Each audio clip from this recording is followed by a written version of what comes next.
Недостатокот од мед во Струмичко го наметна прашањето дали покрај климатските промени свое влијание има и недоволниот број пчелари, на кои наместо хоби, пчеларството би им представувало семеен бизнис. Гоце Петров од Струмица е првиот професионален пчелар, кој има свое одгледувалиште со 40 пчелни семејства.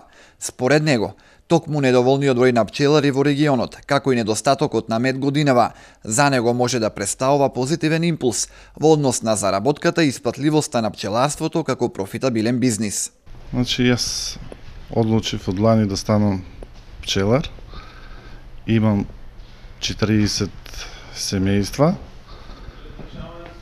Одлучив заради приход, оти поскапнува медот, пчелните семејства ми се во Белотино.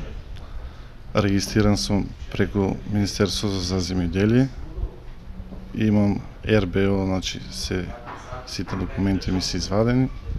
Можностите за профит во пчеларството се големи. Ако се следат модерните трендови, редовно се инвестира во пчелните семејства. Пчеларот треба да биде едуциран, да ги следи трендовите и да ја познава технологијата на пчеларење.